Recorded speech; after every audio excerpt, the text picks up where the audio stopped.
Peace, everyone, and welcome back to another Art Club live stream. Hope everyone had a lovely weekend. Staying warm out there, I hope.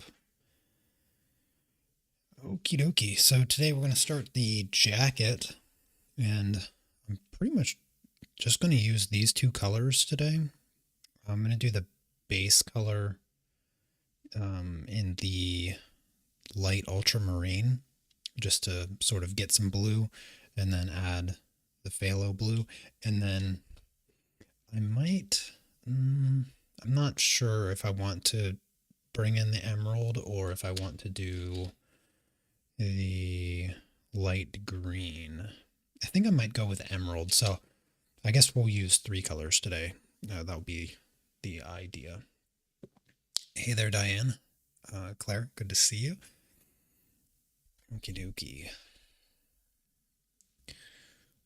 What I'm going to do is I'm going to sketch in where the highlights are. So everywhere a highlight exists, I am going to color around it. So I'm just going to sketch that in really quick. And I'm not going to be super precise. I don't think it matters all that much to be like identical to the reference. It's not important.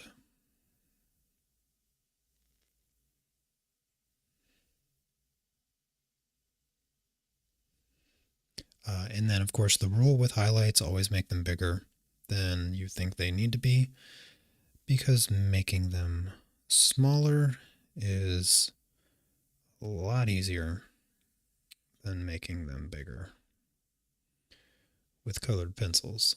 Really, with any medium, it's helpful to make them bigger, because making them smaller, I honestly can't think of a medium other than digital painting that it isn't beneficial to just make your highlights bigger than they actually should be, because every medium has a degree of forgivableness,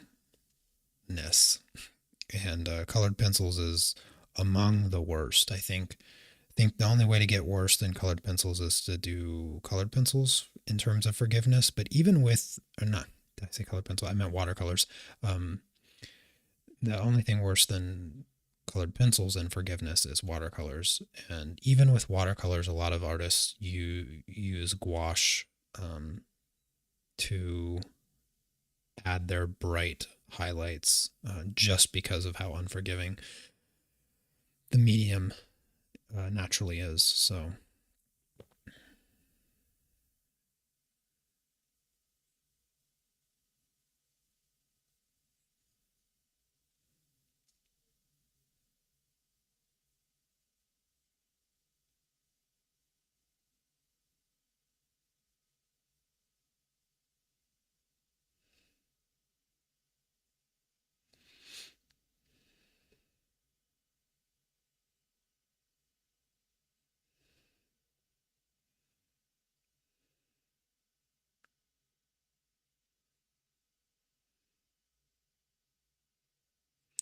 it's been a pretty hectic morning / early afternoon for me today. I'll tell you what, it's been busy. Got a busy week this week. Got to get Amelia's passport so she can officially be recognized as a U.S. citizen.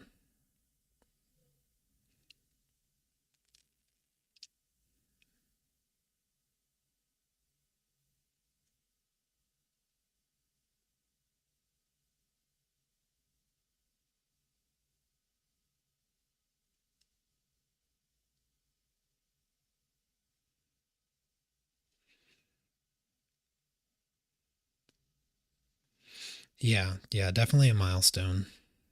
It's pretty exciting. Like,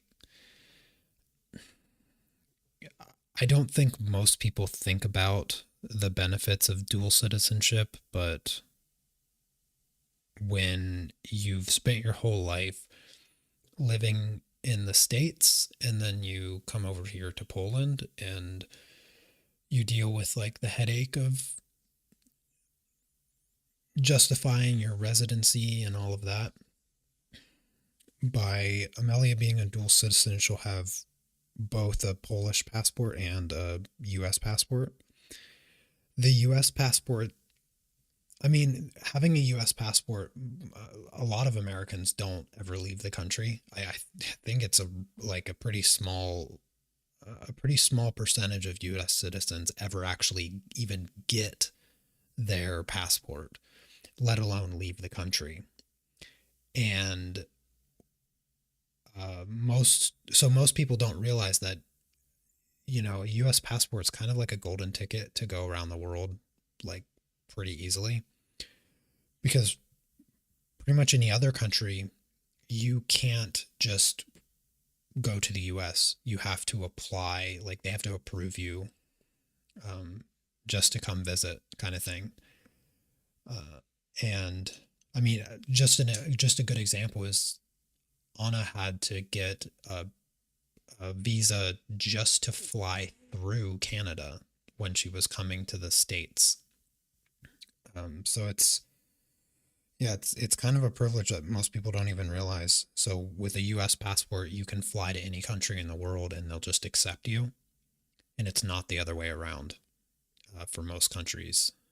And so she has that benefit. And then, of course, she can come to Europe and go anywhere in Europe as an EU citizen, since she's a Polish citizen as well. So it gives her like maximum flexibility in the world of travel.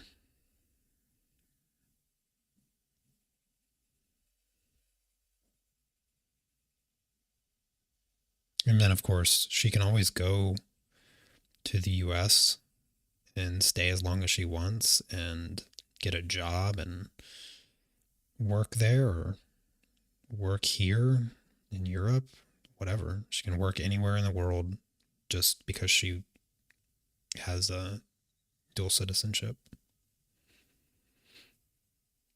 Like for me to work here in Poland, I would have to go through and well, I've already jumped through the hoops, but being a resident gives me that option, but it's a headache to go through.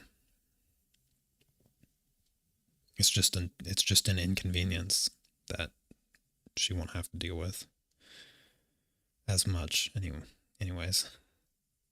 Kind of jealous a little bit.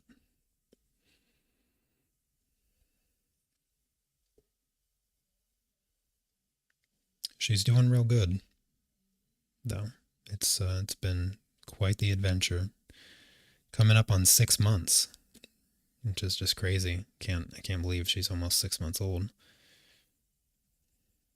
17 more days. What is it? The second? Yeah. So 17 more days, and she'll be 6 months old. She's just every time I look at her and she smiles and laughs, it's just the greatest feeling in the world.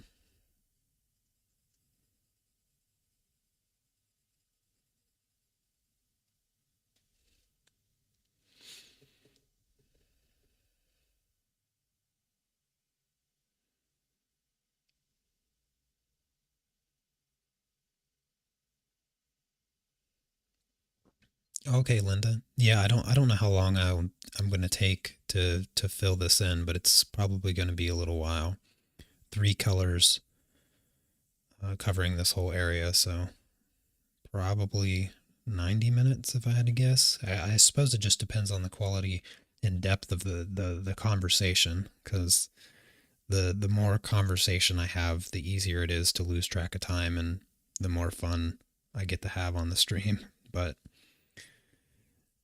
I don't really have much stories to tell right now. Not a whole lot is going on aside from programming, and the the level of depth that I am in with my current project, um, I don't think would be very interesting for anybody to hear about, because what would I even, I have to describe every single thing. Like, just to give you a taste of what it would sound like, is what I've been working on the past 2 days is building the world class that will hold all of the scenes and my actor spawner and my resource or my asset management system for memory. And then also, what I did this morning was test that by creating an instance of a world and then spawning an actor and testing a delegate system that I set up. So nothing nothing coherent unless you understand programming. So I won't bore any of you with the details of what I have been working on. Even my description was as plain English as I could make it.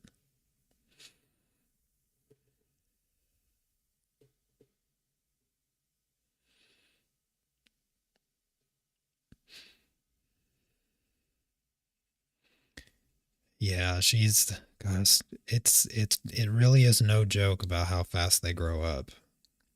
To to have blinked and her be 6 months old at this point, I can barely hold her in my arms like a baby. She's so big. She's she seems so long. I was just telling Cece the other day that um her length, like, I feel like she's going to grow up, and as a kid, like up until adolescence, she's going to be like the tallest person in her class, that kind of thing. Like, she's going to grow tall really quickly. So when she's like 5, 6, 7, she's going to be taller than all of the boys. And then she'll get passed up in middle school, like usual. But she's just so long right now that I swear just the length of her head and torso is what the size she was when she was born. Like, and when you hold her in your arms like a baby, it just feels like she's so long, she's just spilling out on both sides, and you can't properly hold her head up, and her legs are dangling, and it's just crazy how big she's gotten in just 6 months. And you know, we haven't even used the car seat, with the exception of taking her to the doctor one time and bringing her home from the hospital. And the car seats already, we gotta like take out the placement thing for her to be able to fit in it. It's just crazy. We haven't even used it, and we already have to begin thinking of going to the next size. It's just wild. We have to Wednesday, we have to go down to the consulate. So it's going to be the first time traveling with her. Anna's kind of nervous about it. I'm not nervous about it, but it's going to be, for sure, it's going to be a bit of a challenge with making sure she's not hungry and changing diapers and all of that. So, and it's cold out, so Anna doesn't want her to get cold. I'm not looking forward to the first time that little Amelia catches a cold, because Anna might just lose her mind a little bit. You know, she'll want to wrap her up in blankets and keep her warm, and give her vitamin C every 15 minutes. And it's going to be exciting.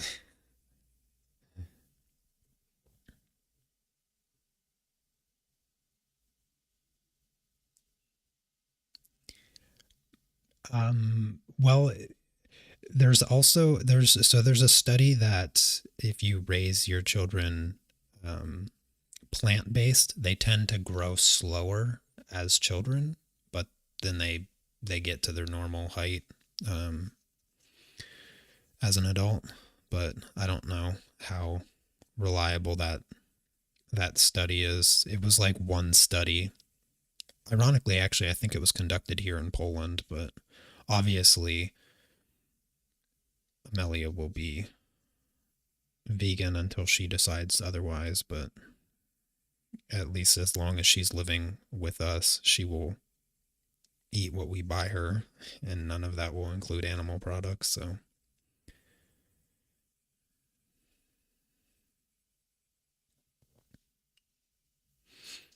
there is that there is that chance that she stays a little bit smaller than average just for a few years of her life. I don't think it was a very scientific study. I think it was an observational study, so like, you know, basically worthless, but obviously genes play a much larger role in your overall stature than whether or not you arbitrarily ate animal based proteins when you're growing up. And it's just kind of dumb to even say out loud.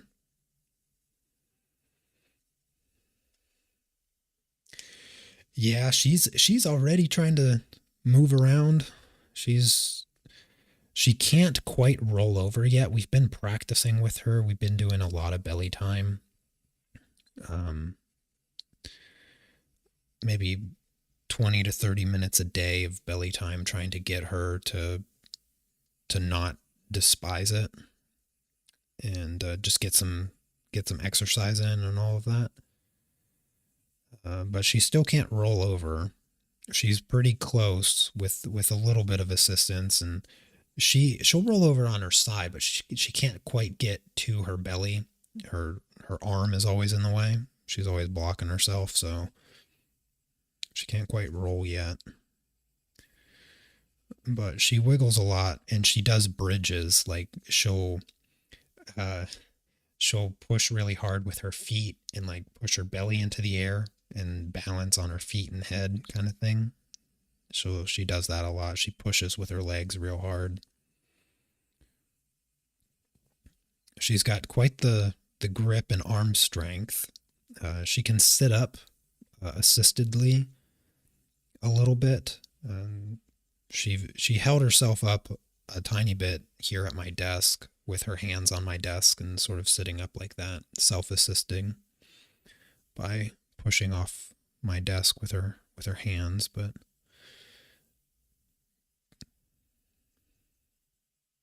she'd been doing this really weird thing where she beatboxes. Oh, where's my phone? Let me see if I can find this, get this video really quick. Is this it? Yeah, this is it.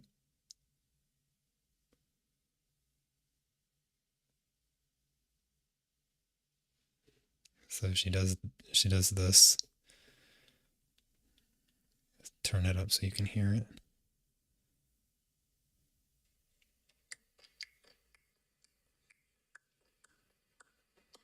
Sorry, let me rewind it.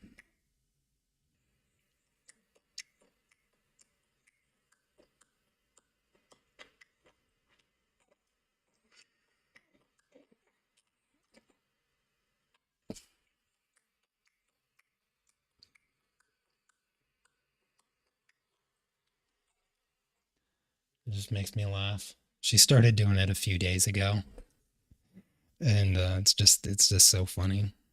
That wasn't like the best version of her doing it. Sometimes she really gets into it, but that was me trying to get a video of it, and she is so aware. She is so aware of cameras already, and as soon as you point a camera at her, she just stops whatever she's doing to just stare at the camera.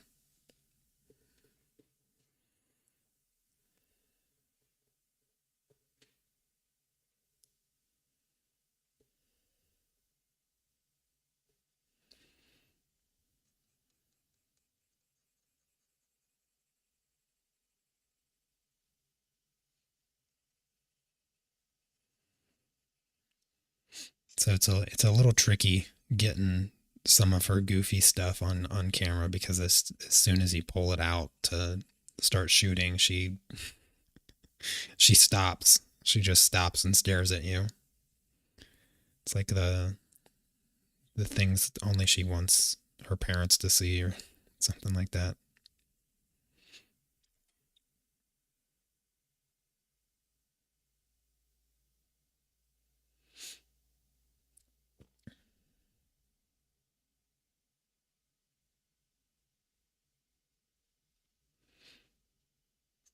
Yeah, I can't wait. I mean, I can't wait until she's up and about and walking around and we can go on walks together and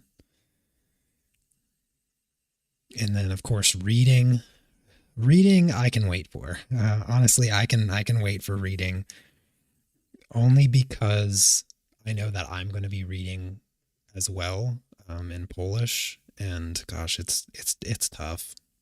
Polish is tough.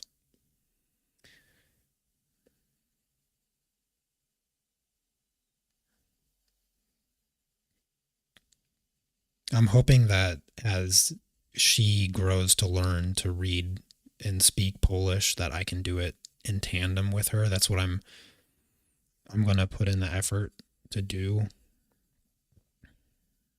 um, because it will be easily motivated. Like it will just be a part of my life at that point. Where right now it could be a part of my life, but Anna just consistently speaks to me in English, even though I've told her many times over the years to only speak to me in Polish and force me to use Polish to do small things, but it quite literally stops as even before the conversation is over. She just doesn't have the patience for it, and I understand like there's a huge degree of my own responsibility with it, but learning Polish right now is kind of just feels impossible. Mainly because I don't use it at all, and I'm so focused on learning arguably equally difficult tasks. Um, Trying to learn Polish on top of it just doesn't feel realistic.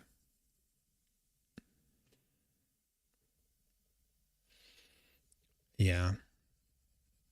Yeah, I'm going to. I'll read to her in Polish and in English eventually.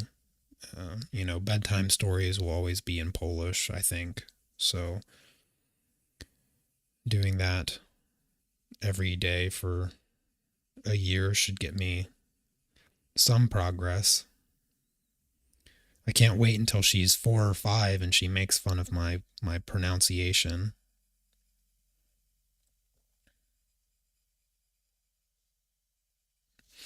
Gets to make fun of her American dad and his terrible Polish. I'm sure she'll love calling me out on my terrible Polish.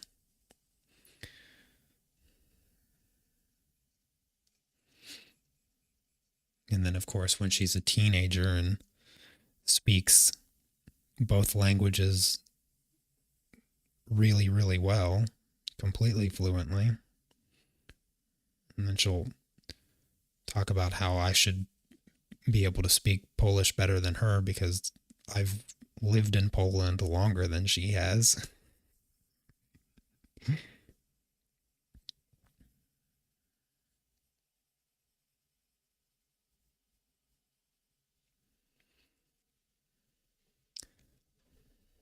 Yeah, for sure I feel like I'm learning a new language because everything is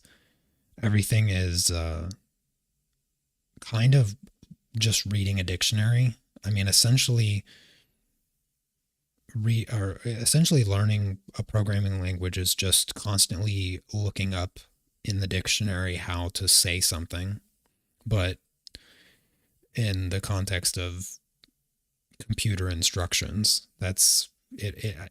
It makes sense that they call it a language because that's what it is. You know, it's just, oh, how do I say this?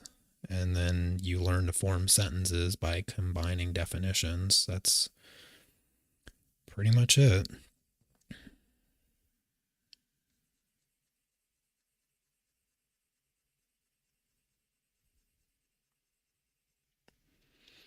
Yeah, that's.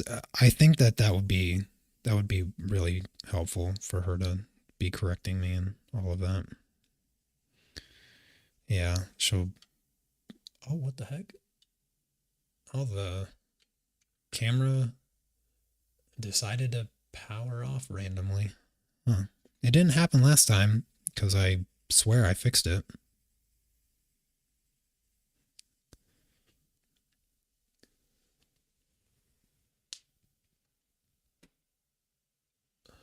Yeah, the thing is plugged in all the way. I don't know. I was thinking maybe it came loose because we had a couple mild earthquakes the past couple days shaking the building. Maybe it loosened it up or something. I don't know, but doesn't seem to be the case.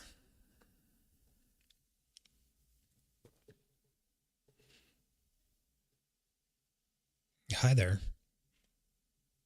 Um, Jiang Shu. Hopefully I got somewhat close to pronouncing that correctly. Feel free to correct me.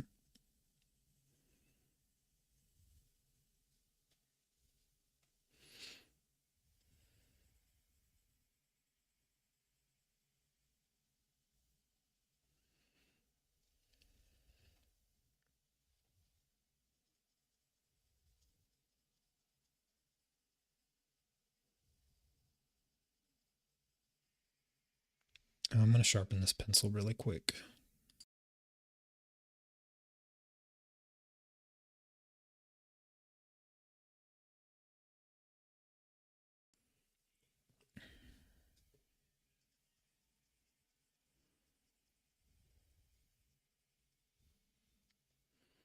I feel like I could have probably gone a little bit heavier with this layer of blue, but I think the ultramarine is probably a better choice anyway. Or phthalo blue, sorry. This is the ultramarine. Yeah, this is phthalo blue. Yeah. Phthalo blue is the warm blue.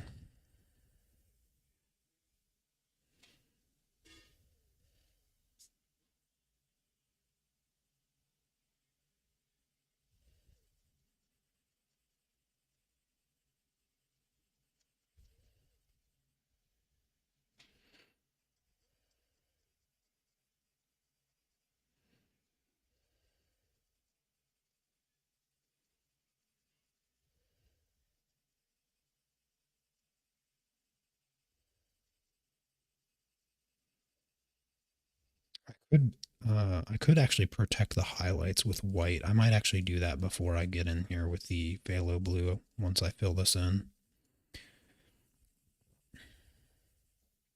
It might have not it might have been actually a better idea to draw the highlights with the white pencil. Um, I guess I just wasn't in the mindset yet. I wasn't thinking. But that probably would have been a much more efficient path to take from the beginning is to just draw the highlights as you see them with the white. Granted, you'd have to be a little bit more accurate in general because you wouldn't want to draw them too big or too much bigger than they actually are with the white, um, because you'd have to cover up the white, and that could be a little tricky. It could be a little messy, trying to cover it up, but a lot less messy than trying to make the highlights bigger. Really, not that big of a deal. But for sure, I think it would have been a smarter choice to draw the highlights in with the white from the very beginning. But I think this is going to be okay.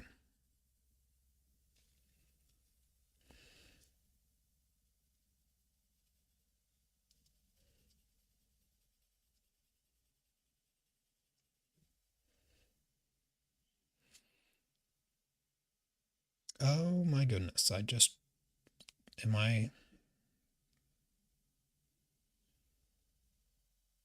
no longer live?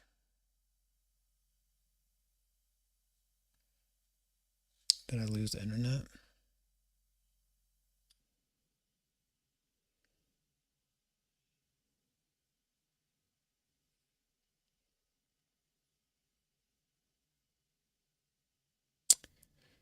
Are we back?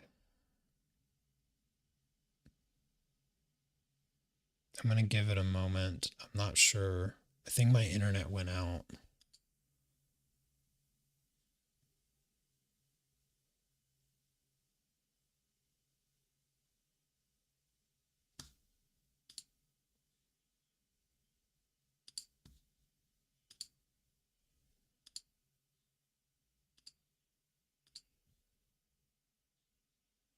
I think it's good now.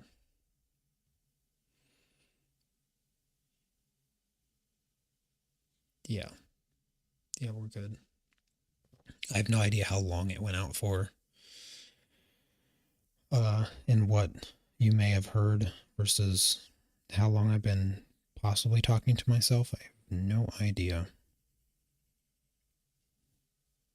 I was just reiterating how much better of an idea it would have been to draw the highlights in with the white at the beginning. I never left, really?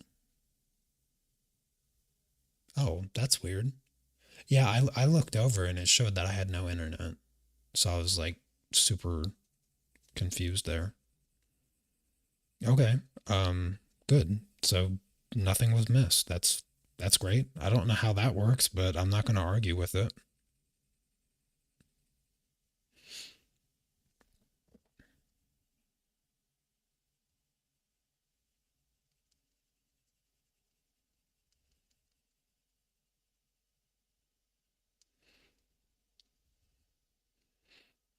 I was I usually have my VPN in set to Poland.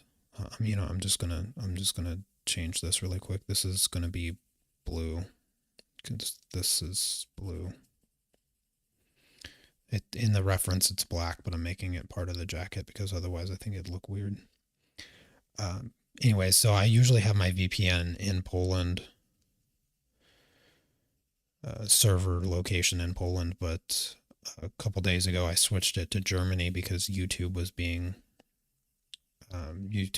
dumb. Sometimes I don't know why, but sometimes videos on YouTube just won't load unless I change my VPN location to quite literally anywhere else other than Poland.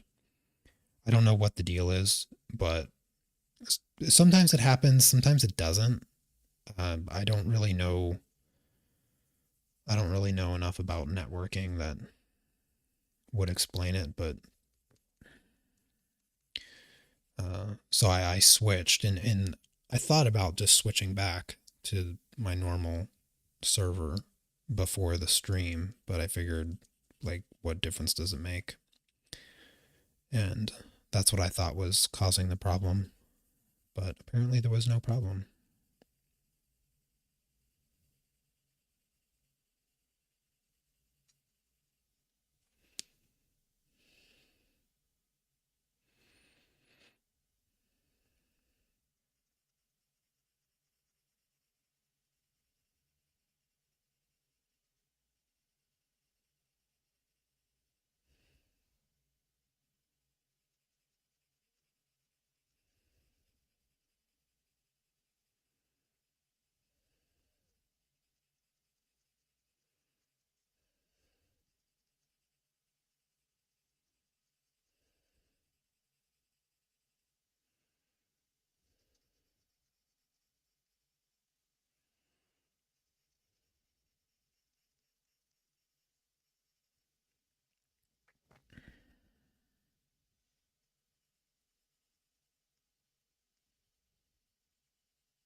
last little section, and then I'm going to use the white on the highlights, and then start the other colors on the layering process. I'm trying to keep it nice and even because my goal is to get only the base color of the jacket. I'm not putting in any of the shadows today. I'm just getting the jacket its solid base color with that sort of tealish look, and hopefully with the phthalo blue and emerald green, I can get something kind of tealish looking. I don't think it's going to be too far off from the reference. The green is a little, I don't know. The green is maybe not the right green, but I feel like it could be close.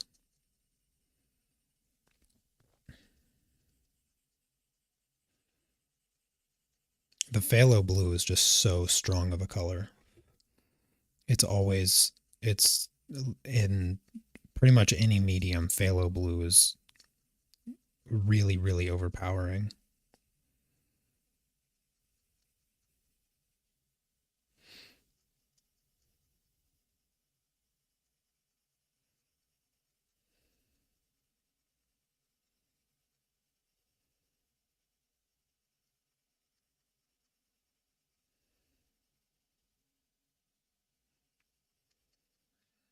Okie dokie.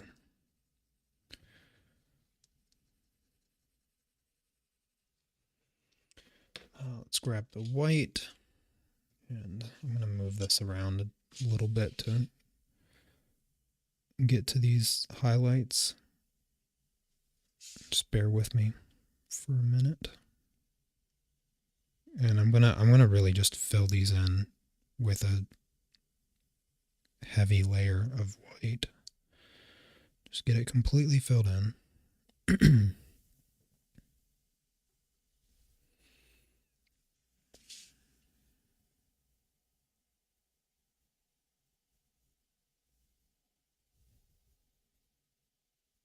The other benefit of having done this first, drawing the highlights with white, is that you avoid the risk of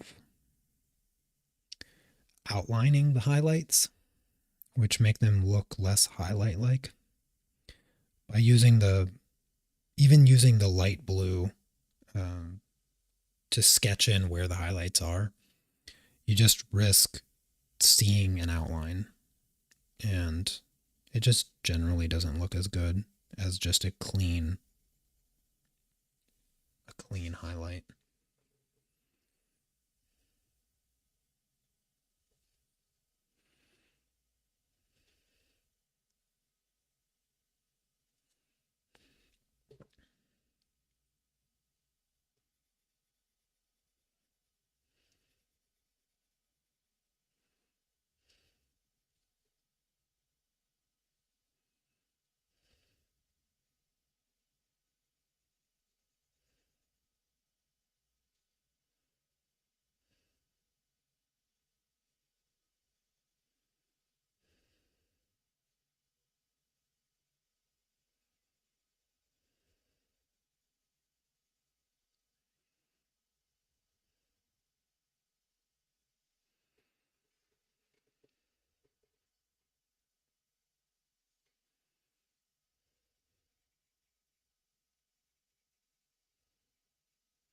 Anybody have any questions or topics that you want to talk about? Anything like that? Make my life just a tiny bit easier. Otherwise, I end up rambling about just whatever pops into my head, and I have little to no control over that. So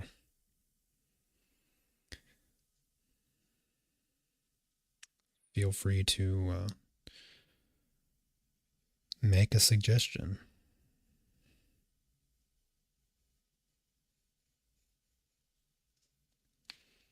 Jacket already looks shiny now that the highlights are white. Looks a lot cooler. Even being unfinished.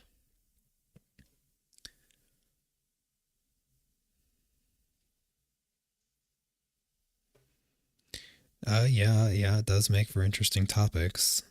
Uh, I guess, well, interesting topics, I suppose, is rather subjective, but certainly the things that pop in my head would be interesting to me. But not a whole lot of random things have been popping recently for me, uh, because it's programming 24/7. I don't think about anything else. I really don't. Um, there's been a couple new musicians or bands. I don't even know how to describe it. I guess two new bands and one singer, um, that I've been listening to constantly. Nothing that I think anybody here would appreciate, um, because of the kind of music that I listen to, and that's understandable. I get that metal is not the thing for most people, but um, I just prefer it over any other type of music. And yeah, that's about it. Other than that, it is just programming 24/7. I was telling my wife, a couple days ago, maybe it was, I'm trying to think of which day it was exactly, because the engine that I'm building right now, it just feels really good.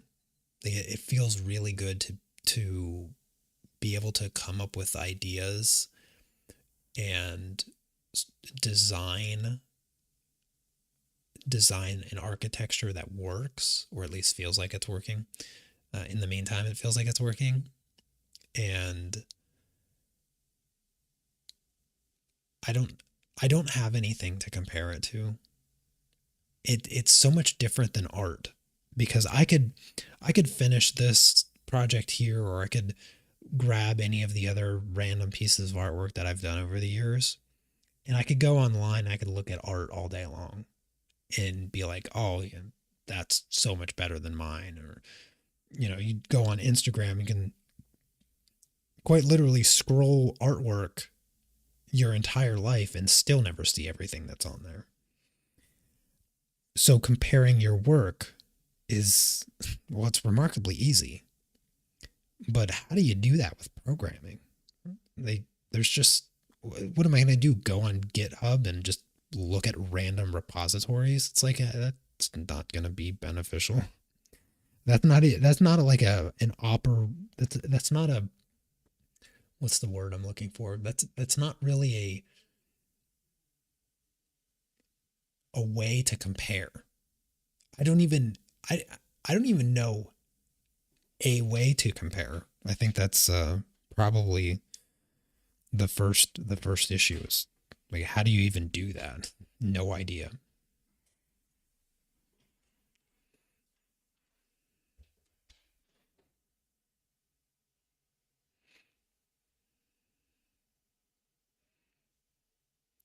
Yeah, I can't imagine metal is is the kind of music that you would listen to while crocheting. Although if I were to crochet, which I have, um, and oh, did it do it again?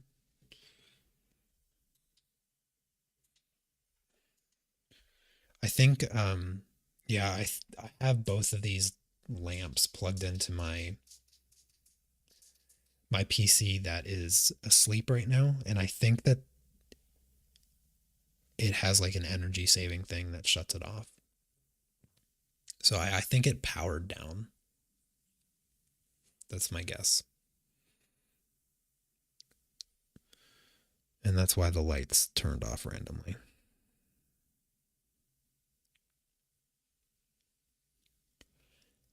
Okie dokie. I think that's all the highlights. I'm just going to quickly double check.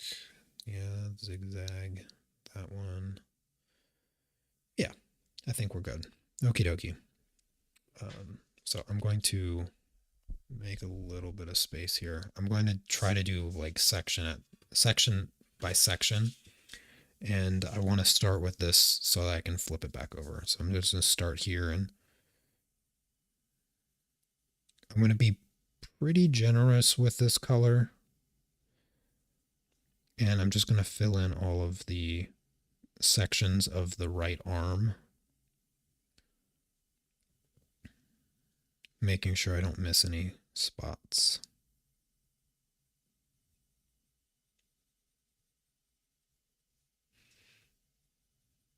And the reason I have it flipped upside down so that I don't have my hand on top of the other part of the jacket.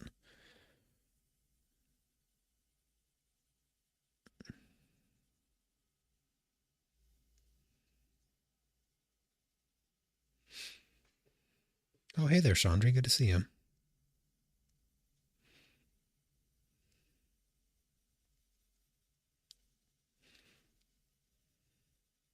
Um, let's see the song here. I suppose you guys could totally listen to the song. If I'm not mistaken, the band, like the lead singer of the band, is actually a NASA engineer, and she does music as like a hobby on the side or whatever. And the band's name is Gore Dot, and it's just spelled Gore period, like the symbol period, not like the word period, but Gore Dot. I don't know if they go by Gore or they go by Gore Dot. I have no idea. But either way, you can look them up on YouTube.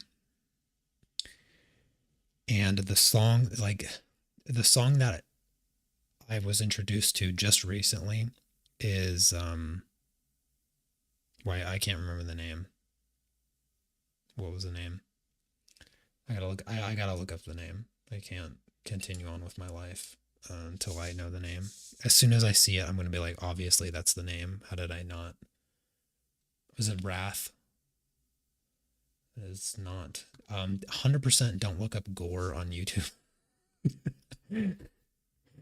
I think the song is Wrath. Yes, yes. So Gore dot Wrath. Um, but I would. It yes, it is metal, but it feels like if Disney did metal. Um, at the very least, there's going to be large sections of the song where um, where it's just normal singing. She does a lot of just clean vocals. It's not like the really heavy metal stuff that I listen to. It's a bit different. Her singing is just so good that I give Wrath a listen to. And just maybe you appreciate the the aesthetics and the singing. Maybe you don't. I don't know, but it's definitely been a song that I've been obsessed with the past few weeks, and I just listen to it constantly. That's definitely one of the softer songs that I've been listening to. Oh, thank you, Chandra. I appreciate you checking out the games and all of that. Yeah, I have the well, I finished the game design patterns project. That's not a game. It's just basically writing a dictionary, but I made it. I gamified a dictionary, but it's just a console thing. And it's not like really something that you would play. Um, but you would have to know how to run it, and you'd have to have Visual Studios, a C++ compiler, and CMake on your computer in order to run it. So it's a game for programmers, but it's not really a game. Like I said, it's just a gamified dictionary to learn design patterns, software architecture. That's all it is. But I spent a whole month on it. I finished it a couple days ago. Feels good to finish it, but it's like a reference thing. So you'll just look at it and be like, oh, how do I write a singleton again? Oh, okay, yeah, that's right. Delete the copy constructor, override the operator, prevent assignment, the assignment, delete the assignment operator, blah blah blah, that kind of thing. Um, and yeah, it was a very tedious project, and um, I think I took it to a good conclusion by the end of it. I learned a lot. Like, I learned so many things doing it. It was fantastic, fantastically beneficial.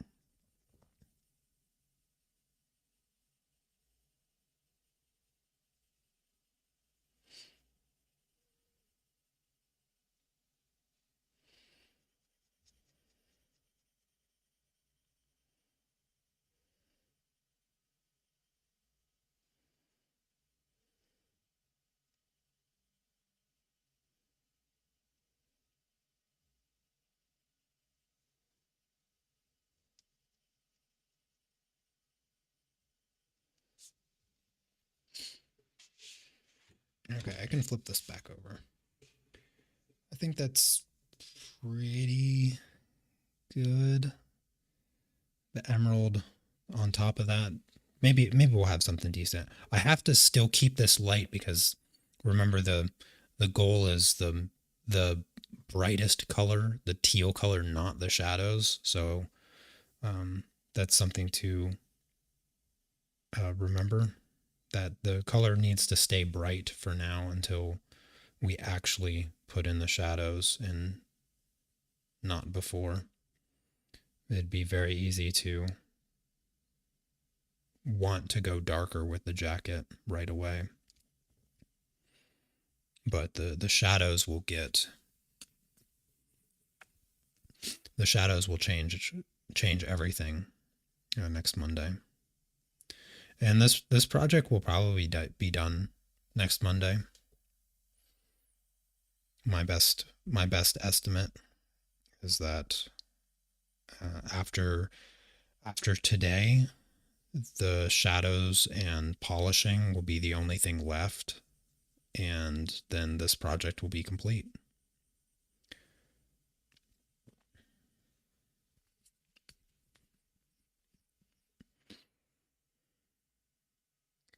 And then I won't have any more projects. I'll be just continuing to focus on game development.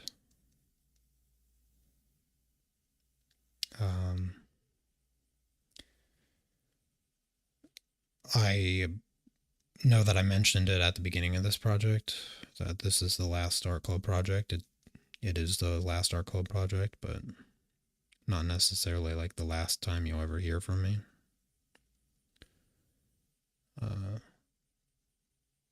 I have been silently considering maybe starting a YouTube channel for game development, like in a zero context kind of way. I don't know what I would do on it, or if I'd really do anything, but kind of just having it there for the sake of potential games in the future.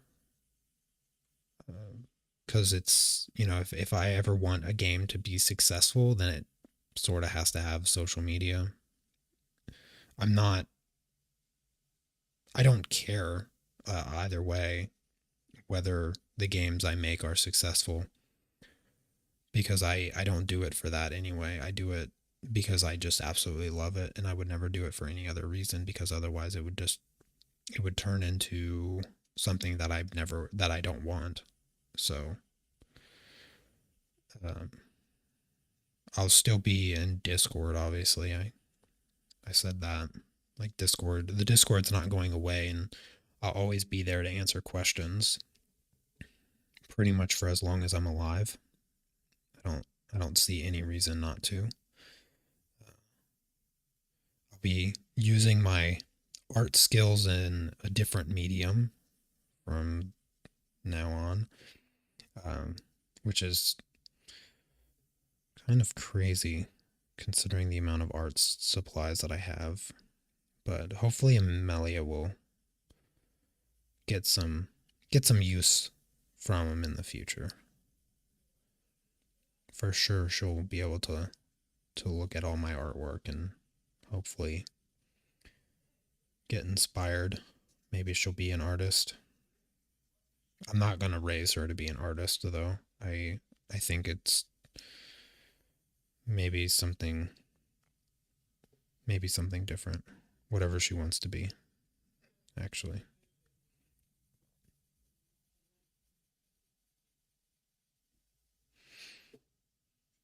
I'll help well, I will mentor her into making or into avoiding the poor educational choices that I made throughout my childhood, and hopefully she'll turn out significantly significantly better than I did.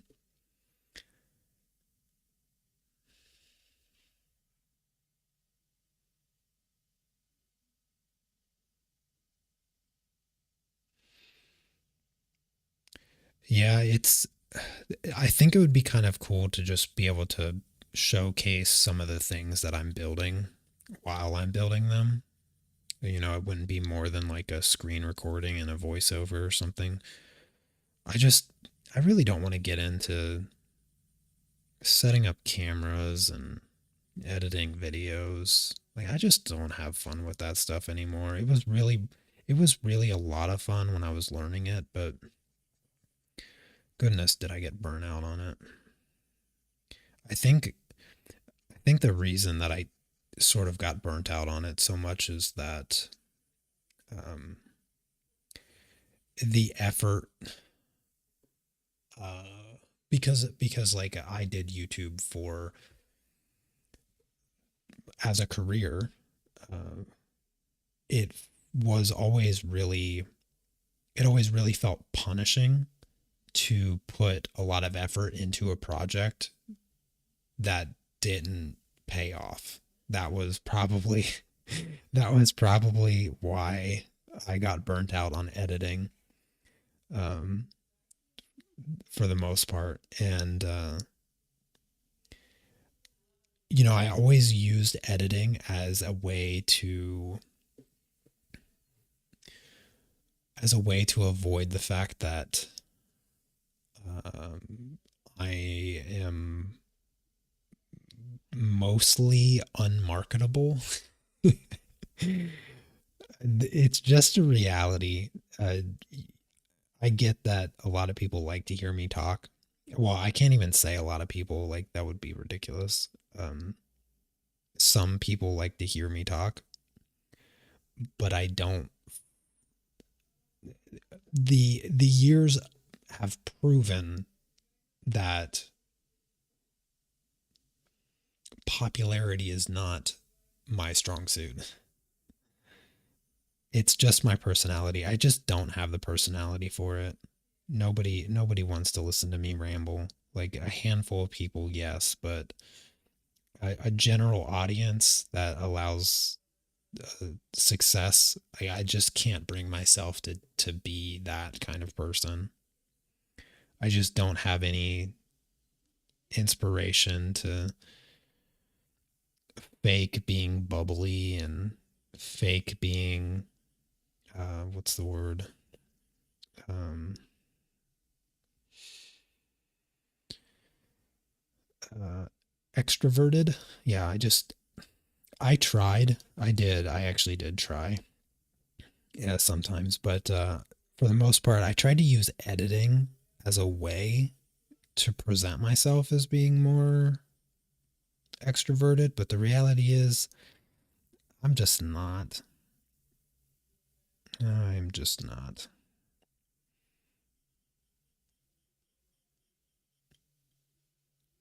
Just too much unwanted pressure with this stuff. I just don't like it. And it's the funny thing, it was always like internal pressure. It's like nobody really cared but me. But I think the when I after the many years like looking in the mirror, I have to say that the real reason is that it was never what I was supposed to be doing. Game development is the thing. Like it's the thing. And if you've ever found your thing, you know exactly what I'm talking about. When you find your thing, everything else just looks gray. And that's kind of what it's become. Is just everything else looks gray, whereas game development is just this bright, shiny new object of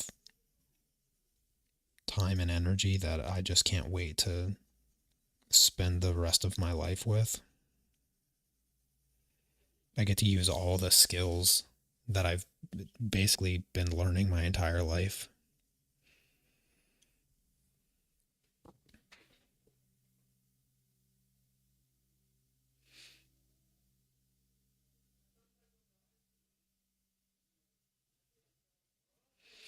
Yeah, yeah. It is very easy to be excited when I talk about game development.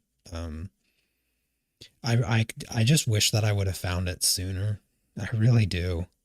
And it's when I look back at sort of my thoughts in the moment, because that's what artwork has always been for me. And I've mentioned it before. When I'm drawing something and I look back at it, like years or even decades later, they are journals to me.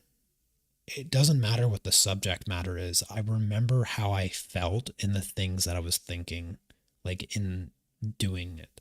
Like when I look back at this drawing for like in 50 years or whatever, I'll look back at this and I'll know exactly what this represents. Like this is not just an art club project of some random anime character. It's to me, it's this conversation wrapped up in a memory that I'll never forget because I have thousands of pieces of artwork because I've been journaling slash drawing um, since I was 6 years old. And when I look back at that artwork, I know the moment in time. Like I feel the moment in time. It's nostalgic hitting almost. Um, and when I look back at all the things that I've thought and created during my art life, it's so blatantly obvious that it just leads to game development, and it kind of drives me nuts. Like if I go back to first grade, I'm 6 years old. I am tracing comic book characters and redesigning their clothes because I want to make characters that I play in video games. That's what I'm thinking. That's exactly what I'm thinking when I'm 6 years old and I'm tracing these really cool Marvel comics, and then changing their outfits to make them my own superheroes that I want to play in video games. And when I'm in second grade, I start creating worlds, I start creating scenes, creatures, dinosaurs. I'm drawing all that stuff. When I get to sixth grade, because there's a bit of a jump, a lot of moving and drama happening between between third grade and fifth grade. There's a lot of drama in my life, so I wasn't art was not a huge focus. It was a bit too stressful for me during that time. Moving a lot, parents going to jail, sister going to jail, like a bunch of stuff happening. So it was not really an artistic period in my life. Although in the fifth grade, I did write and illustrate my first book called The Skateboard Scamper, and I've talked about it before. My sister Lisa has the original copy that I laminated and bound. Um, it's like 5 pages long. Don't get too excited about it. But sixth grade, I got into perspective and drawing cars and mechanical things. And of course, this entire time I was a math nerd. In fifth grade was the in fifth grade was the first time a teacher recognized my natural math abilities, and I went to a math competition. Um,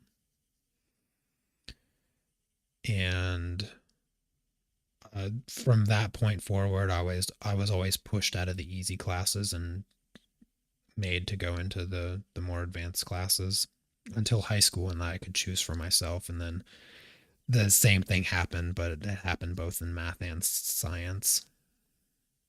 Uh, but when I got to eighth grade, it was all characters. It was all always characters, drawing people, drawing characters.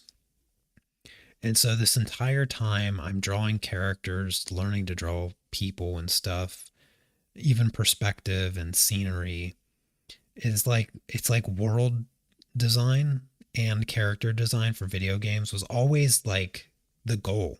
Ever since as far back as I can remember, I always said I want to be a character designer for video games because I didn't know what that meant. The reality is I didn't know what that actually meant. I just I just dreamed of having my own characters in the video games that I play. That was what it was, but it was a naive perspective of what I truly wanted to do. In the meantime, I was unfortunately holding myself back from truly engrossing myself in the ability to learn math and focusing like the benefits of that. I really wish that I didn't wait until university to learn trigonometry. That's for sure. Um, and now it makes sense. It makes sense that I enjoyed math to the point that I even got a degree in math for the sole purpose of teaching math while at the same time being an artist. Because I can't think of anything that culminates better than game development than math and art. Like those two things, the entire time that all of this has been going on, the math and the art side of things, like getting my degree in math while also being a pretty decent artist, um, I always got the same reaction. I always got the same reaction. The whole left brain, right brain kind of thing, which isn't even a real thing, but regardless of that, um, I always got that reaction about like, oh, you can do math and draw really good. Oh, I never met a creative mathematician before. Um, Pretty sure Albert Einstein painted, but uh, regardless, it makes so much sense looking back that, well, obviously, yeah, uh, programming and game development, math and art go hand in hand with being able to do that well. And I can't think of any other instance that it doesn't go better together than game development. I honestly can't think of a better instance where math and art combine perfectly into a singular career path. I'm all ears if you can think of something better than game development that good art skills and good math skills go into, because I can't think of a single thing that would even use both of those, let alone be be better than game design. I gotta sharpen this pencil.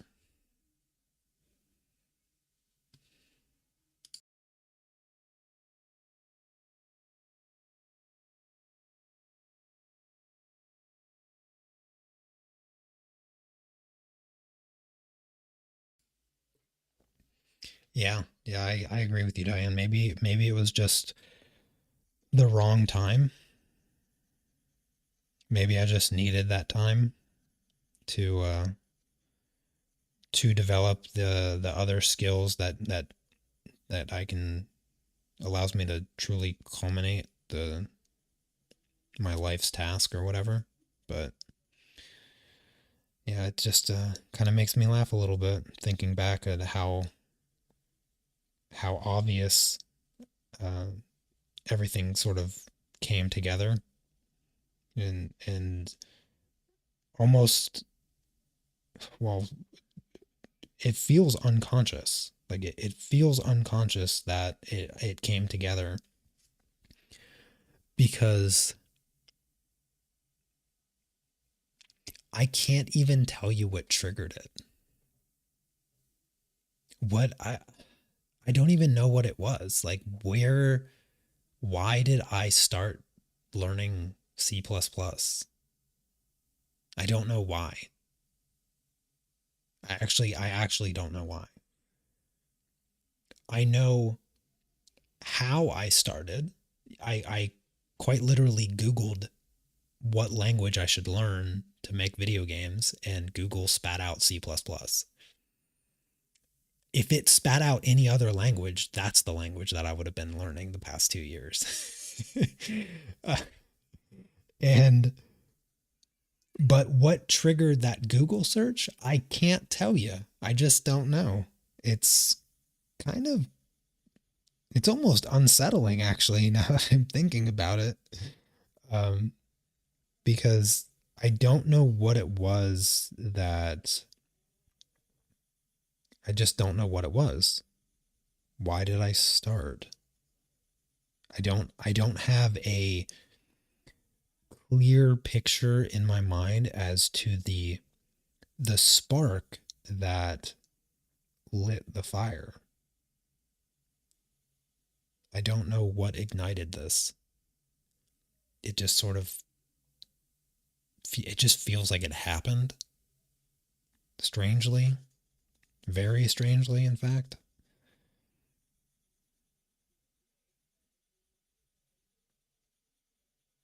Yeah, it's kind of weird.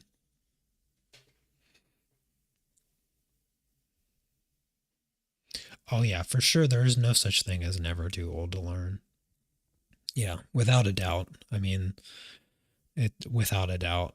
You read stories of people that became successful like in their 50s and even in their 60s, where they pick up a skill that they never had. It's the idea too old, never even crossed my mind.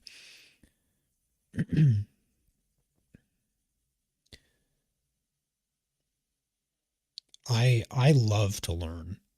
I've always loved to learn.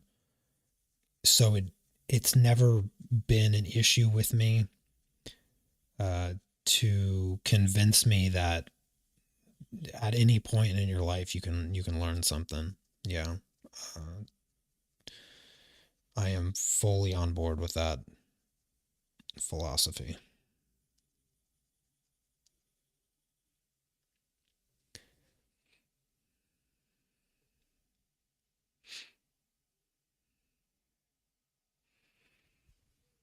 Yeah, that's kind of cool. I probably should give myself a little bit of credit with the art club and my YouTube channel and stuff like that, because I don't mention it. Like it's not something that I talk to or talk about. The few occasions that I have conversations with people, I don't talk about it. I don't like mention it, which I feel like if I were to just hand my channel off to some Gen Z person, um, like it would be like the first thing that they mention, like how many subscribers they have, that kind of thing. I don't know, but I don't even mention. I just pretend that it's not actually a part of my life.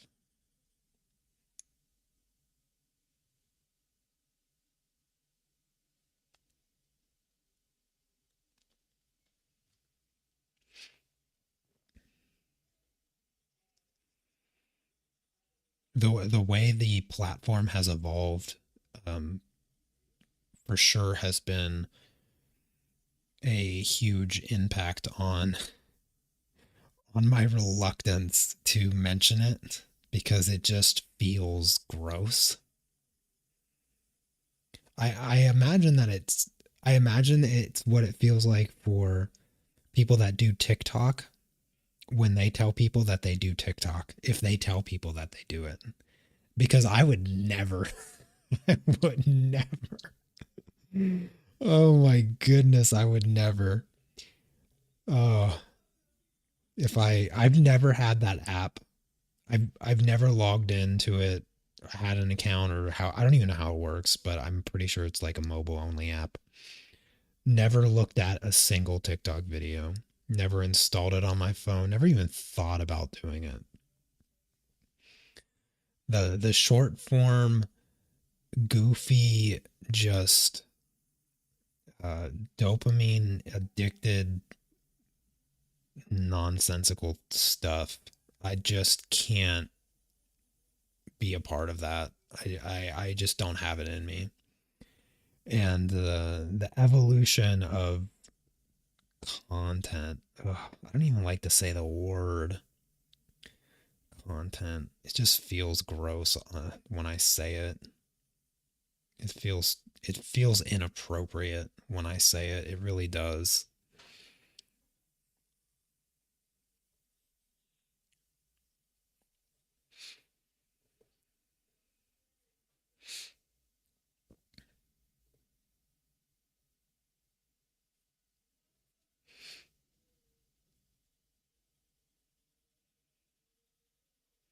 I'm glad that I'm so glad to hear that you guys have, you know, gotten so much from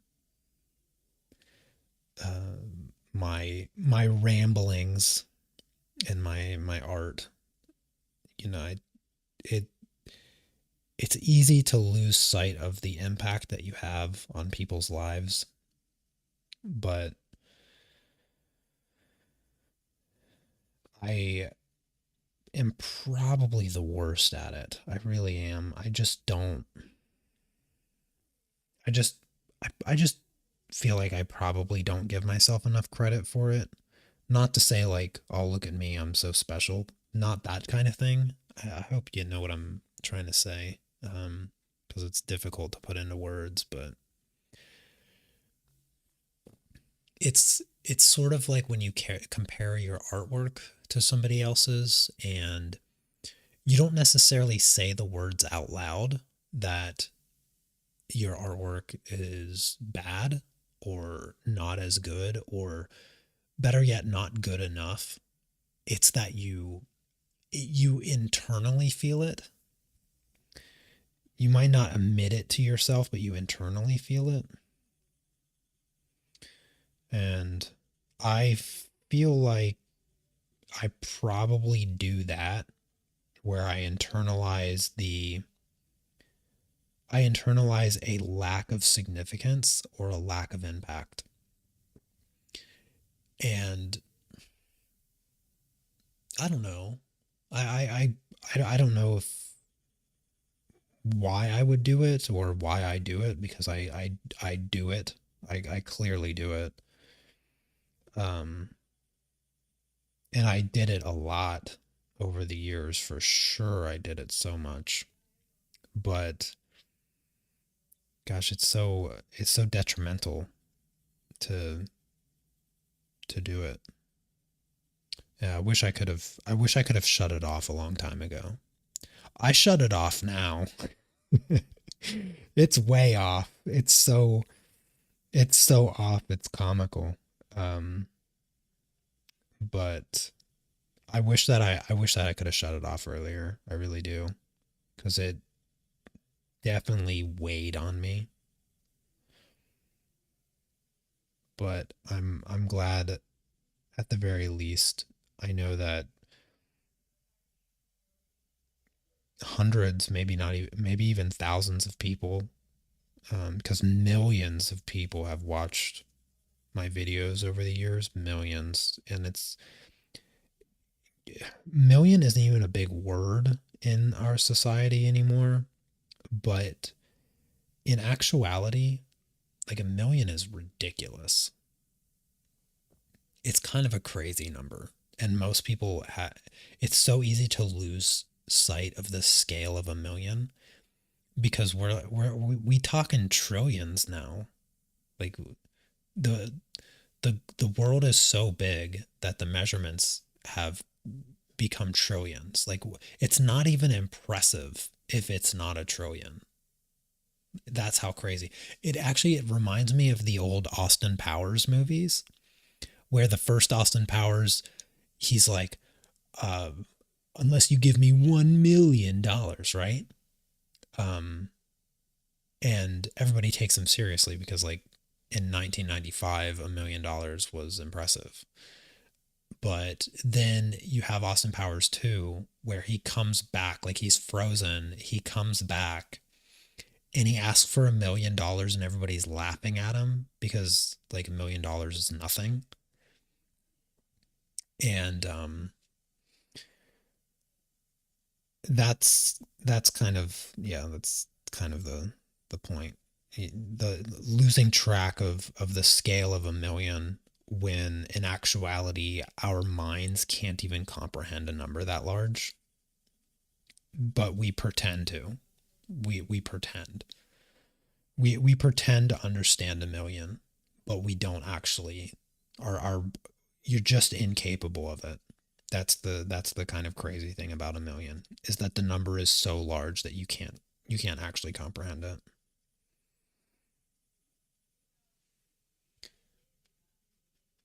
And I don't mean comprehend it in the mathematical sense. I mean in the reality sense. If you were to take like a million of anything, try trying to manage a million of anything, real things, not like numbers on a screen like an accountant, but I mean actual million, a million names, a million friends, a million anything. It would be overwhelming and impossible. And so to think that multiple millions of people have listened to me and tens of thousands, hundreds of thousands of people have even responded directly. It's kind of wild.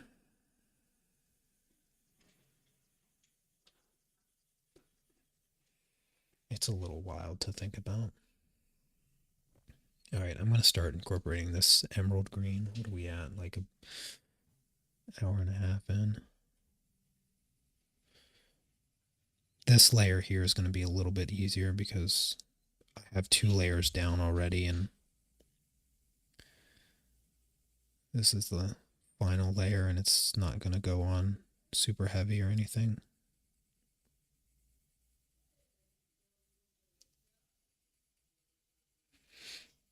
Yeah. Anyways, all I'm saying is that I probably didn't give myself enough credit for the things that I've actually done. I purposefully have always chosen to minimize. I don't even want to say the word accomplishment. Like that's how it's ingrained it is in my psyche, is that I actually hesitated to say accomplishment. And I don't even know where it comes from. I I, I really don't. I think maybe I think maybe it's probably stemmed from uh like childhood, where I always I remember I always wanted to like make my dad proud, and nothing ever worked.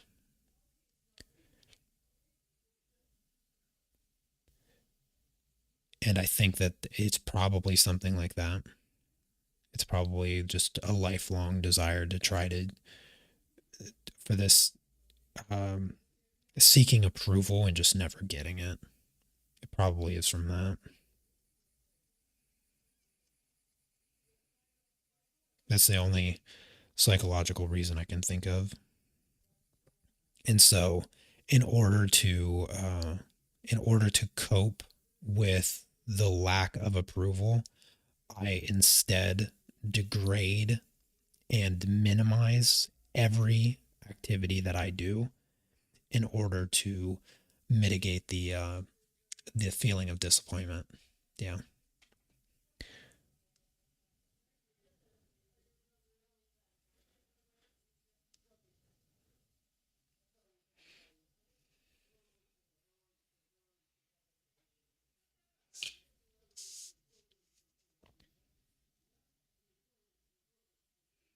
Oh, you don't have to be sorry. I'm over it now. I'm cured. I am cured. I have no sense of pride in the good way. That sounded really really bad. Like the pridefulness. I don't have any pridefulness. So um I I am to the point where, since I understand that, like I can literally articulate the words in real time, because I don't think I've ever said that out loud, but um, a bit of self psychoanalyst psychoanalyzing, I guess, on today's episode of the Art Club. Um, now the things that I do, now the things that I want to do, and the things that I want to do well, I I'm doing it because I want to. That's really what it is.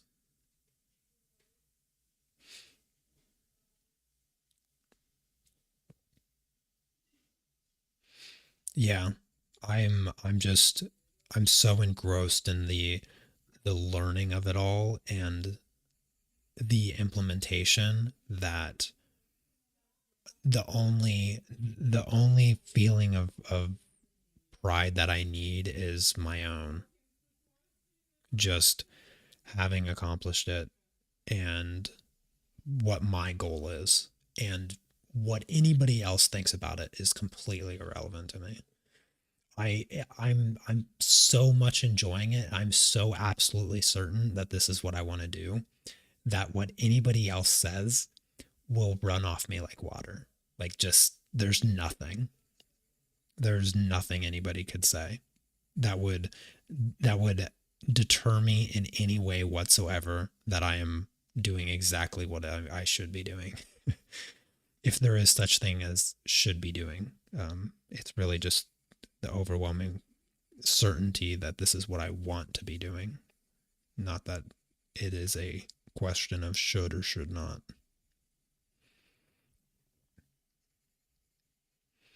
I was, what did I set up?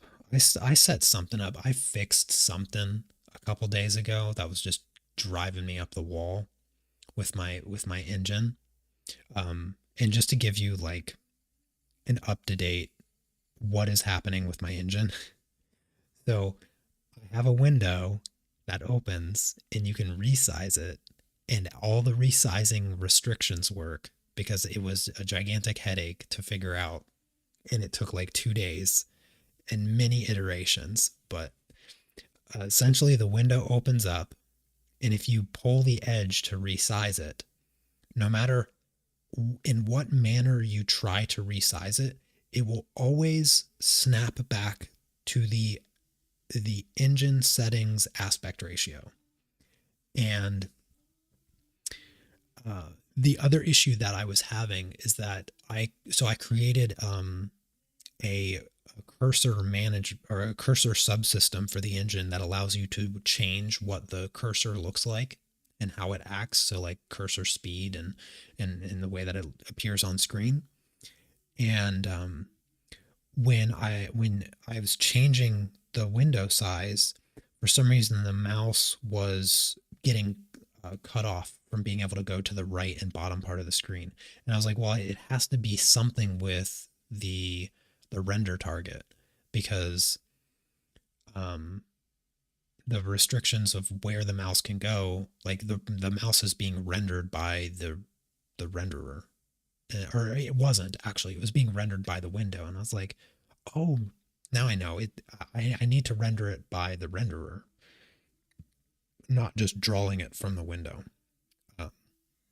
And I had shut off the computer before this idea had occurred to me. I woke up the next day and I went through the refactoring to have it be drawn by the renderer, because it would also allow it to be manipulated by post-processing. And I was like, so I set it up and it still didn't work. And I was like, wait a minute, why doesn't this work? I thought this would work and it didn't. And I was like, what am I missing here? And so I undid all of that. I went back to like having the window draw it, because I'd realized, you know what? I don't want the mouse cursor to be changed by the post-processing, because what if I want to do something really crazy with the post-processing? I don't want the mouse to be affected by that. That doesn't make any sense. So I went back to drawing it by the window, and then I was looking at it. I was like changing the size of the window. I was trying to understand, why is this happening? And I was like, wait a minute. The mouse position is a math calculation where it takes the world space and maps it onto the pixel space of the window. And I was like, so there's got to be something wrong with that. I saw the error in the function, and I was like, oh, well, I'm just mapping this wrong. I changed the mapping and then it worked. And I was like, oh my gosh. I thought like a programmer, and I went in, I fixed it right away, and I was like, oh my goodness. It's one of those moments where it makes you feel like a genius, only to be like kicked in the mouth like 15 minutes later, trying to figure something else out. That makes you feel like an idiot. But it's so tedious, and we're talking like 2 days worth of work just to make the mouse cursor in the window behave the way that I want it to. Like it's not even like a big thing. And I could get away with making it so much simpler, and it has very, very little impact on making an actual game. But yeah, it's moments like that where I realized that this is what I need to be doing.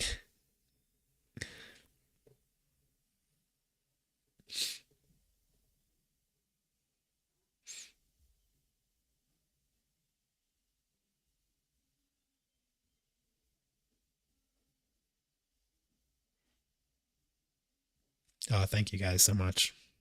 It really does mean a lot to me. I have this personality trait that I'm not a huge fan of. And it's something that I developed as a child, and I'm totally aware of it. Um, you could call it a skill.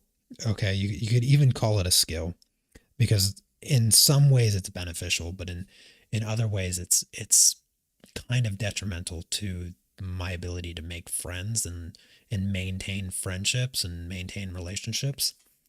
Um, at any point I can cut people off from my life and it has zero effect on me. And the reason I say that I developed this as a kid is because I moved a lot as a kid, all the way from the time I was like 18 months old until I was about 22 years old. Like so for the first 22 years of my life, the longest I've ever lived in one single place was like a year and a half. And for sure, from the time that I was 18 months old until I graduated from high school, I changed schools one, two, three, four, five, six, seven times. I changed schools 7 times from kindergarten until graduation. And then, of course, when I was growing up, 3 of my good friends moved away. So in second grade, or was it third grade? No, it was so in third grade, my friend Brock moved to Florida, and I've never seen him since. And he was like, from like first grade until third grade, he was like my best friend, aside from Derek. And it was like me, him, and Derek. We were all really good friends first, second, third grade. And it was already hard to see Brock because he moved out. He moved out of the city first, and so I didn't see him as much once he moved out of his Iron Avenue house. And then when he moved to Florida, it was just like all over. It was like I'm never gonna see him again. And then I moved, and Derek and I went to different schools.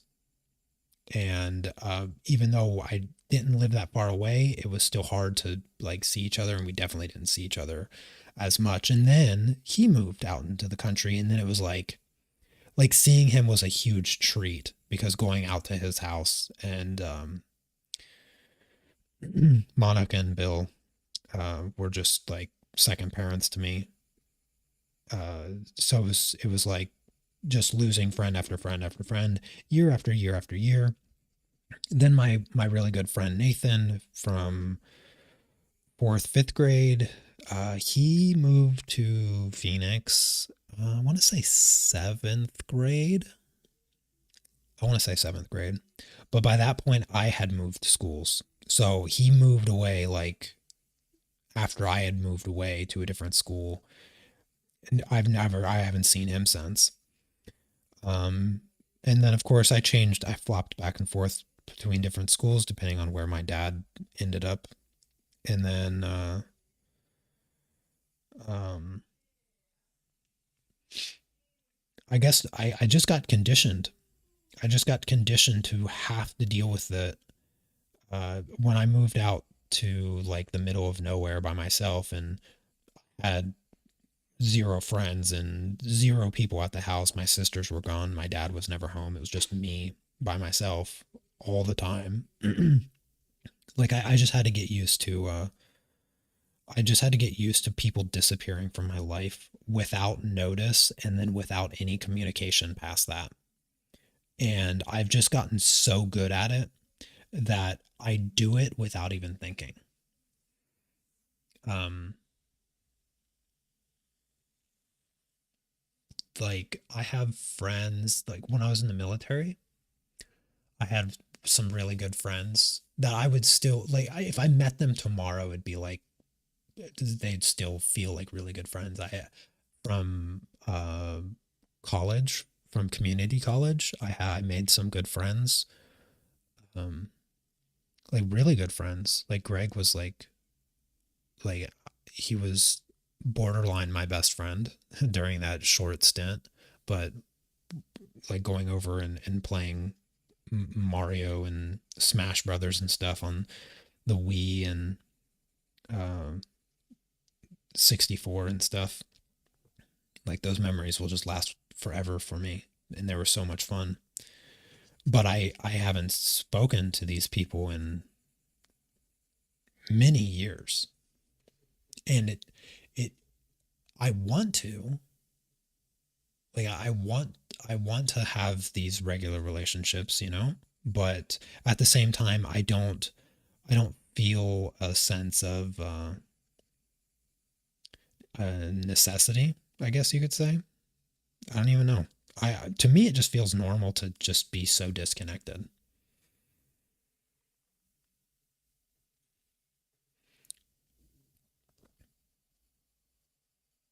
Yeah, I definitely want her to be as well adjusted of a child as possible. You know, it was always I never wanted to have kids. I was always no, I don't want to have kids. No, I don't want to have kids.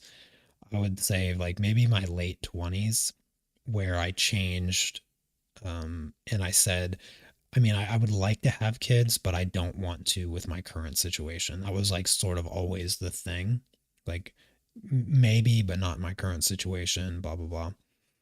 And it sort of turned into I don't want to have kids till I own the house that I live in because I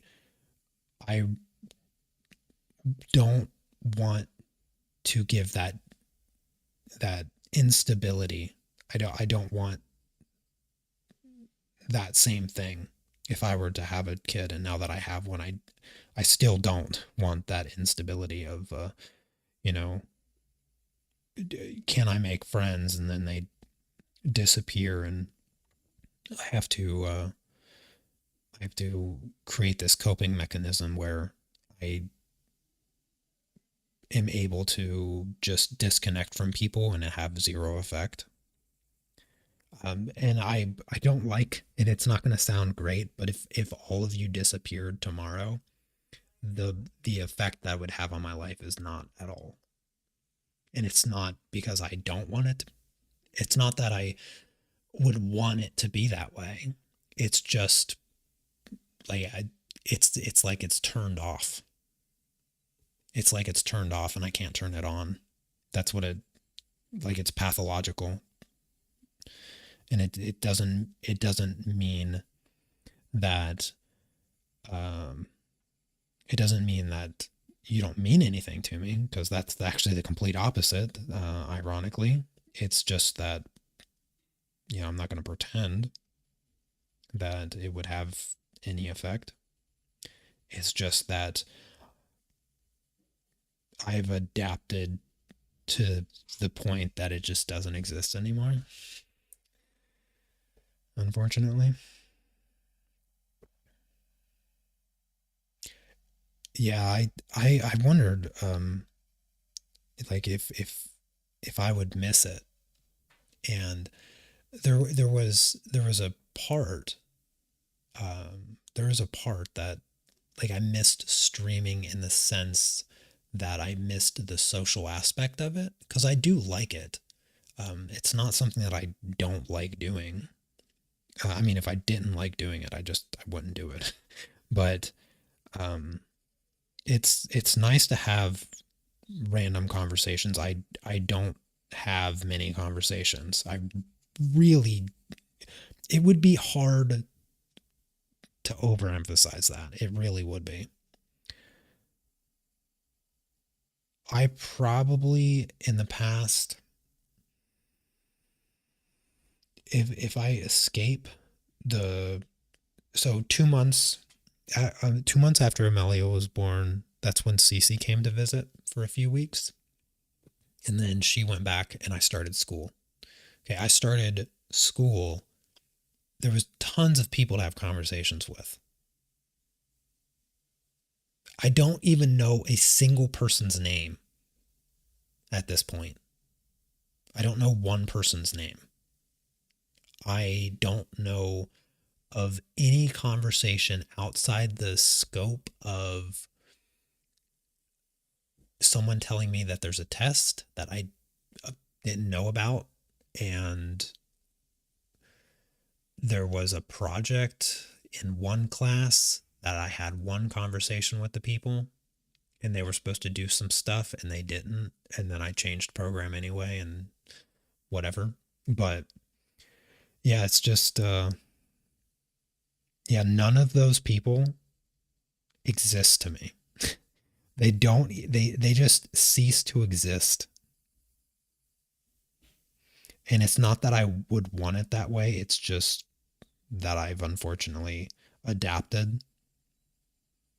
And it it may come out like that. That might be the reason that it's difficult for me to make friends, because it might, I might just come off as a psychopath. uh I don't know, actually. I actually don't know if that could be the reason. And I think the worst part about it all is that I do care, but I it's not expressed the way other people would interpret it. I think that's really what it comes down to, is the way the way my expression and the way that I communicate, it just doesn't translate well. And so it comes off as probably uncaring or smugness, or what's another good way to describe it? Um, that's what I'm guessing, because I'm just trying to interpret like what other people might perceive, because this is all feedback that I've gotten from people over the years about being less than mm, less than social, I guess. I don't really know how to describe it. Um, if it didn't happen so much over the years, then I probably wouldn't even know it. But the general consensus is I'm not very likable. I don't come off as very likable.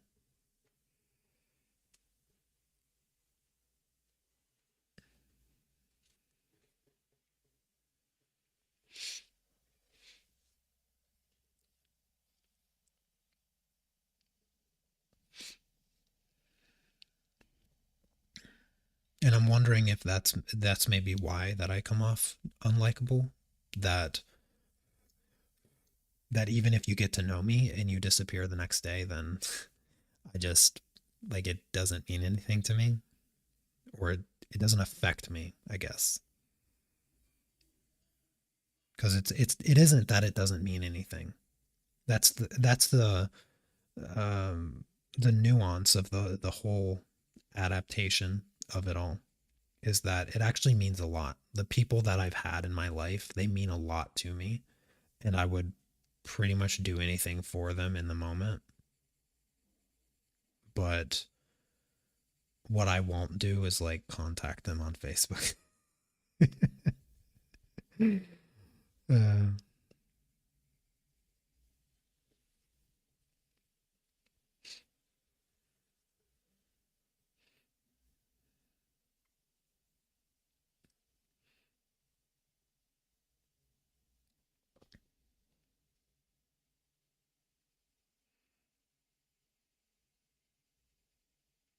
yeah, I don't even know if I qualify as an introvert. I really don't.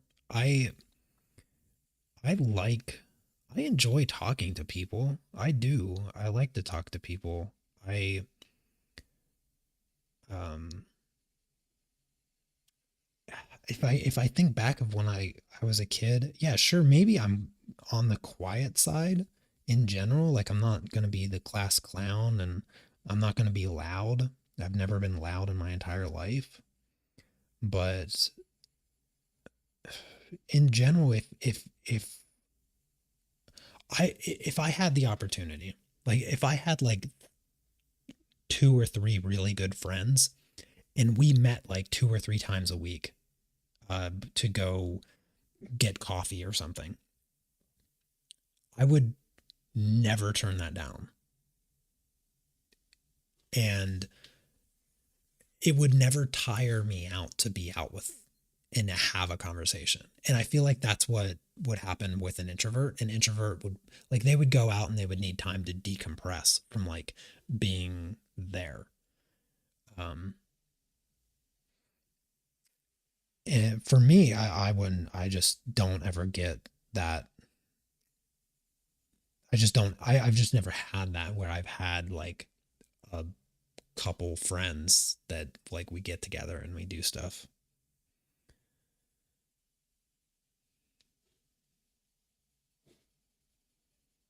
And then, of course, making friends as an adult is a gosh darn nightmare. I can't. I don't even know how you make friends. Like, what do you even do? It would feel creepy to Google that. It would feel creepy and sad. And then like the people like yeah, it's just weird. The only thing I could think of is activities. Like I love playing pickleball. If I could play pickleball and it not cost an arm and a leg to do it, it's crazy how expensive it would be to play pickleball on a regular basis here in Poland. It's just it's so inaccessible um, that I don't even do it unless it's for free. But yeah, unless it's like a regular activity that you could come across people and then get to know them over time. That's the only way I could perceive making friends, but I have no initiative in that department. I do have a subtle initiative to make some programming friends, but by subtle, I mean like by doing nothing and just hoping it happens by accident.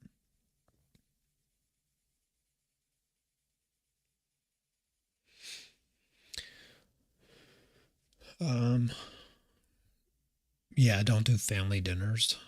I I have this feeling that if I lived in the United States, I would do Sunday dinner like every day or every day, every Sunday, every week. It's Sunday or Saturday dinner, and like if anybody of the family shows up, they show up. If they don't, then whatever. But either way, it'd be something like I feel like I would implement almost immediately if I had family in my vicinity. I never understood why they don't. Like occasionally they meet up and they like have dinner or whatever, but and granted, they don't live super close, but I don't know. I don't think that I would be able to not do it. I feel like I would plan for it every week, and if you show up, you show up. If you don't, then you don't. Then I just have like extra leftovers or whatever. But if you do it, like if it becomes a routine and you do it, then like you just benefit from it. Imagine just every Sunday you have dinner with your siblings and their kids, and then all the cousins know each other, and like that's a family to me. Uh, Meeting like once a month or once every 2 months, I don't know. It feels like you're missing out on the opportunity to give your kids something that you didn't have because we didn't have that growing up. Like I don't even know all my aunts and uncles' names or my cousins. I don't know most of my cousins. No, if you just brought them and you like line them up, I would have no idea who they are. They're complete strangers to me. And we had a pretty big family. Like my dad had like 10 brothers and sisters. So it just seems backwards. It really does. It just seems backwards and wrong. Um okay, I've been going on for way too long. So I'm not going to blend this out today. I'm just going to finish it next Monday and I'll start by blending it most likely. But I think the color is pretty close.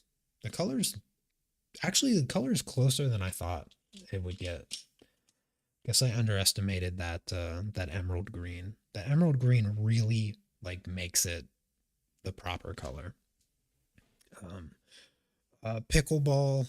By the way, I saw the question like a long time ago, but I forgot to answer it. Pickleball is kind of like a mix of paddleball and table tennis.